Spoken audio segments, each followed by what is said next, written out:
नमस्कार, जय हिंद, वंदे मातरम। स्वागत है आप सभी का आपके अपने यूट्यूब प्लेटफॉर्म यूबीएम क्लासेस में। दोस्तों, आज हम आपको लेखपाल से संबंधित संपूर्ण जानकारी प्रोवाइड कराने वाले हैं। यानी लेखपाल की नियुक्ति कैसे होती है, कितना ग्रेड पे होता है, लेखपाल बनने के बाद क्या फिर आगे भी किसी पद पर प्रमोशन हो सकता है, अगर होता है तो कौन कौन से पद पर प्रमोशन होता है, क्या उसके कार्य होते हैं और क्या उसके कर्तव्य होते हैं। कुल मिला के आपको लेखपाल भर्ती से संबंधित जो लेखपाल का कार्य होता है, जो भी ग्रामीण परिवेश में लेखपाल का कार्य होता है, उससे संबंधित संपूर्ण जानकारी उपलब्ध कराने वाले हैं। ठीक है दोस्त, तो वीडियो को शुरू करने से पहले अगर वीडियो पे नए हैं तो वीडियो को लाइक करें, चैनल को सब्सक्राइब करें और बेल आइकन को प्रेस करना ना भूलें, जिससे कि आने वाली वीडियो की नोटिफिकेशन आपको पल पल मिलती रहे। दोस्त, शुरू करते हैं आज की अपनी ये क्लास।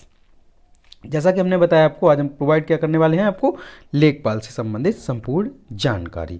ठीक है, तो लेखपाल कौन होता है दोस्त? तो लेखपाल गांव स्तर का एक सरकारी कर्मचारी होता है।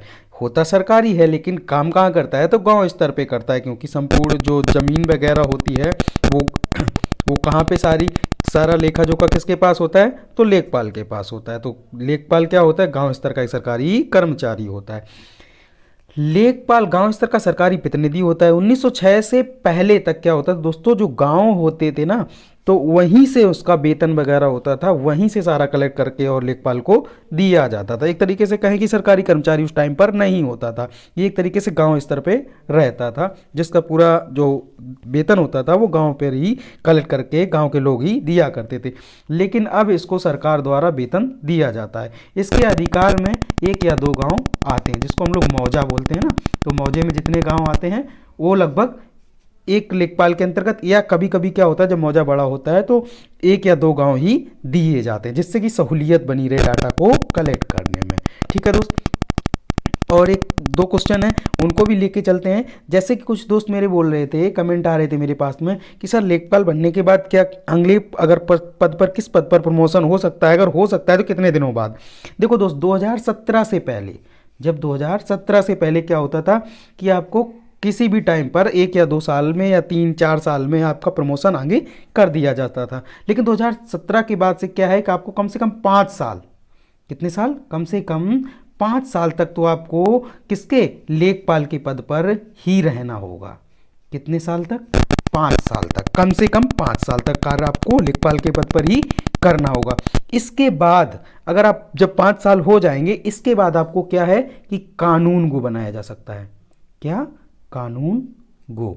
ठीक है, कानून गो क्या होता है? जो जितने भी लेखपाल की जो भी सारी डाटा वगैरह होता है, ये वेरीफाई किसके पास कराने जाते हैं? तो कानून गो के पास जाते हैं। तो इसके बाद में क्या होता है कि आप कानून गो बन सकते हैं लेखपाल बनने के बाद, आफ्टर 5 ईयर, यानी 5 साल के बाद। कानून गो का ग्रेड पे की बात करें तो कितना होता है? 2800 ग्रेड पे का ये सरकारी कर्मचारी होता है। कौन? कानून गो। सपोज दैट आप कानून गो भी बन गए, इसके बाद आप बोले कि किस पद पर प्रमोट हो सकते हैं आगे, तो आगे आप तहसीलदार बन सकते हैं। कौन? तहसीलदार। ठीक है, तहसीलदार का ग्रेड पे क्या होता है? तो दोस्त ये 4200 ग्रेड का कर्मचारी होता है। कितने? 4200 ग्रेड का सरकारी कर्मचारी होता है। ठीक, तो ये थी बेसिक जानकारी, यानी कि लेखपाल अगर बनेंगे तो होता क्या है, लेखपाल अगर बनेंगे तो कौन कौन से पद पर आप प्रमोट हो सकते हैं और क्या इनका ग्रेड पे होता है। अब जान लेते हैं लेखपाल के कार्य और कर्तव्य क्या होते हैं। ठीक है दोस्त, तो देखते हैं पहला पॉइंट है, लेखपाल के पास उसके अधिकार क्षेत्र में गांव की खेती संबंधी सभी कागजात रहते हैं, जिसे हम लोग क्या कहते हैं? तो उसको कहते हैं भू अभिलेख। यानी जो भूमि के जो अभिलेख होते हैं, जो डाटा होता है, वो सारा किसके पास रहता है? तो लेखपाल के पास। ये बात तो सभी जानते हैं। यदि कोई किसान अपनी जमीन के संदर्भ में कोई जानकारी चाहता है तो क्या करेगा? लेखपाल सरकारी शुल्क लेकर उसको वह जानकारी उपलब्ध करा देता है। यानी कुछ सरकारी शुल्क पड़ता है दोस्त, और आपको अगर कोई डाटा चाहिए तो वो डाटा किसके पास मिलेगा? तो आपकी सरकारी भूमि से संबंधित आपकी जो भूमि होगी उससे संबंधित डाटा लेखपाल के पास मिलेगा। लेखपाल अपने कागजात में लेखपाल का नाम, खेत का नाम, लगान क्या है और उसके मालिक का नाम क्या है और उसका नंबर क्या है। दोस्त क्या होता है, जो खसरा खतौनी नंबर ऐसे करके ना बोलते हैं, तो जो भी खेत होते हैं ना वो सारा एक नंबरिंग में डिसाइड कर दिया जाता है। सपोज दैट एक रजिस्टर है, उसमें आपका भी कोई बीच में एक नाम है, अगर उस नाम पर आपका नंबर दे दिया, मान लो 251, यानी 251 नंबर पर आपका नाम आता है, तो आपको क्या होगा कि उसको ढूंढने में सहूलियत होगी। 251 नंबर पेज निकालेंगे, आपको डाटा मिल जाएगा। नहीं तो आप क्या करेंगे, पूरा रजिस्टर पलटते रहेंगे, पता नहीं कौन से नंबर पे, तो इसीलिए क्या होता है कि खेत का नाम और जो होता है उसको भी एक नंबरिंग दे दी जाती है, नंबर दे दिया जाता है, जिससे को आपको ढूंढने में सहूलियत हो। वही खेत में होने वाले परिवर्तन के अनुसार कागजातों में भी क्या करता है, परिवर्तन करता है। यानी कि आप सपोज दैट आपके पास 5 बीघा खेत था, ठीक है, 5 बीघा खेत था, आपने उसमें 2 बीघा बेच दिया, 2 बीघा क्या किया, बेच दिया, तो आपके पास 3 बीघा बचा। तो जो भी इसमें परिवर्तन होता है वो भी डाटा में परिवर्तन कौन करता है, तो डाटा में परिवर्तन करता है लेखपाल। ये कार्य किसका होता है, तो ये कार्य होता है लेखपाल का, ठीक है। अनावृष्टि, सूखा, अकाल, बाढ़ जानकारी से संबंधित उच्चाधिकारियों को कौन अवगत कराता है, तो लेखपाल। इसके मुआवजे की जो भी सरकार निर्धारण करती है वो पूरा जो डाटा प्रोवाइड कराता है कि यहाँ पे बाढ़ आई या कोई मतलब दिक्कत हुई जिससे कि क्या हुई, फसलें नष्ट हो गई, तो जो मुआवजा वगैरह प्रोवाइड कराया जाता है उसकी पूरी जानकारी कौन पर प्रोवाइड कराता है, उच्चाधिकारियों को, तो लेखपाल प्रोवाइड कराता है, ठीक है। तब आप जो किसान होता है उनको मुआवजा मिलता है।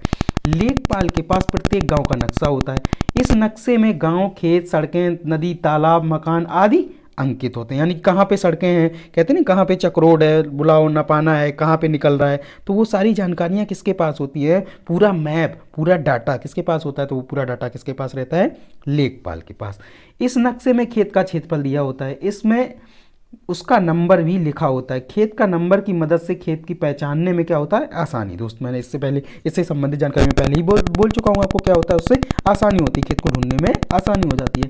लेखपाल का कर्तव्य है कि प्रत्येक वर्ष खेतों की नाप करें तथा कमी बेसी को नक्शे में अंकित करें। यानी खेतों को मापें, प्रत्येक साल खेतों को क्या करें, नापें, और जो भी कमी हो उनकी पूरा डाटा क्या करें, उसमें अंकित करें, ठीक है। ये कार्य किसका होता है, लेखपाल को। किसान के स्वामित्व की समस्त भूमि का विवरण एक रजिस्टर में एक ही स्थान पर खाते के रूप में लिखा जाता है। इसे क्या कहते हैं हम, जमाबंदी। यानी कि जो भूमि, कृषि भूमि का जो विवरण होता है वो पूरा एक रजिस्टर में रहता है, जिसको जमाबंदी के नाम से जानते हैं। इसकी 2 प्रतियां होती हैं, एक तो किसके पास रहती है, एक तो तहसील में रहती है, ठीक है, कार्यालय में, तथा दूसरी प्रति लेखपाल के पास रहती है। यानी 2 प्रतियों में होता है पूरा डाटा जमाबंदी, वो एक तहसीलदार के पास रहती है, लेखपाल के पास। प्रत्येक 4 वर्ष में जमाबंदी का नवीनीकरण किया जाता है। यानी कि जो डाटा होता है प्रत्येक 4 साल में क्या होता है, बदलता रहता है। बदलने का मतलब क्या है, नया रिन्यूअल, कोई एक्सपायर हो गया, किसी की ज़मीन किसी के नाम पे ट्रांसफ़र होनी है, तो पूरा नवीनीकरण करते रहते हैं। कितने साल में, 4-4 साल में। इस 4 वर्षों में किन्हीं कारणों से किसान को स्वामित्व की भूमि में परिवर्तन हुआ है तो उसे लेखपाल द्वारा जमाबंदी रजिस्टर में लिखा जाता है। यानी जो भी चेंजमेंट हुआ है वो पूरा क्या होता है, रजिस्टर में अंकित रहता है। आजकल जमाबंदी का कार्य कंप्यूटर से भी किया जाने लगा है।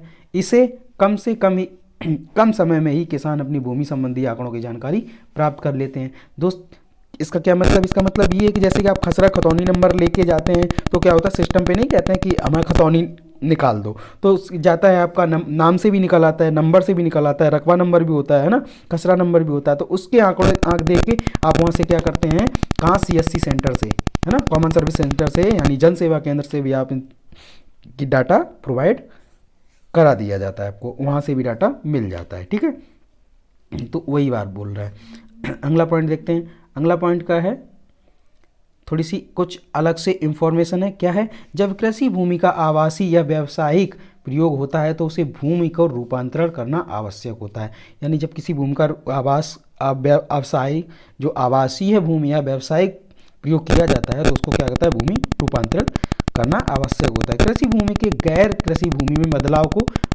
क्या कहते हैं, भूमि रूपांतरण। यानी जो भूमि कृषि की जा रही थी लेकिन अब वो क्या हुआ है, उसमें कृषि नहीं की जा रही, तो उसको क्या कहा जाता है, भूमि रूपांतरण। भूमि रूपांतरण संबंधी रिपोर्ट लेखपाल अपने उच्च अधिकारियों को प्रेषित करता है। यानी कि कितने में खेती की जा रही थी, अब नहीं की जा रही है, तो उसको क्या डाटा किसको प्रोवाइड कराता है, वो अपने उच्च अधिकारियों को प्रोवाइड कराता है। कौन प्रोवाइड कराता है, तो लेखपाल। दोस्त वीडियो पसंद है तो वीडियो को लाइक करें, चैनल को सब्सक्राइब करें, बेल आइकन को प्रेस करना ना भूलें, जिससे कि आने वाली वीडियो की नोटिफिकेशन आपको पल पल मिलती रहे, ठीक है दोस्त।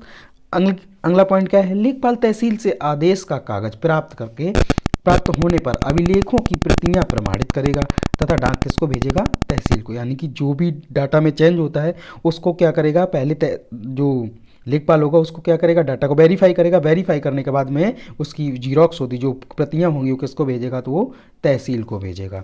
लेखपाल भूमापक, नक्शे का निरीक्षण तथा संशोधन, खेत का निरीक्षण, फसलों का निरीक्षण, अभिलेख लगान या भू राजस्व भूमि की स्थिति का प्रतिवेदन अधिकारियों को आदेशानुसार तैयार करता है। यानी जो भी भू अभिलेख लगान वगैरह होता है, फसलों का निरीक्षण करना होता है या कुछ संशोधन करना होता है, तो अपने उच्चाधिकारियों से, किससे, अपने उच्चाधिकारियों से क्या करता है, पूरे डाटा को प्रोवाइड कराता है उनके कहने पर। ठीक है, अगला पॉइंट क्या है, अगला पॉइंट है दोस्त, गांव के नक्शे में प्रत्येक खेत के लिए एक क्रमांक अंकित होता है। जैसे कि मैंने बताया था, आपको पहले भी बता चुका हूं कि जैसे कोई रजिस्टर है, उसमें आपका कहीं पे नाम आता है बीच में, अगर सपोज दैट आपका नाम 100 नंबर पे आता है, ठीक है, तो आपको अगर नंबर याद है तो पेज पे जाके डायरेक्ट आप अपना डाटा पा सकते हैं। नहीं तो क्या करेंगे, रजिस्टर को पलटते रहेंगे पलटते रहेंगे पलटते रहेंगे और तब कहीं नाम को ढूंढ पाएंगे। तो क्या होता है, नंबर प्रोवाइड करा देने में एक सहूलियत रहती है, डाटा जिससे कि ढूंढने में आसानी हो जाती है। ठीक है, तो क्या होता है कि एक खेत का नाम क्रमांक अंकित होता है। इस क्रमांक को खसरे के नाम से जाना जाता है।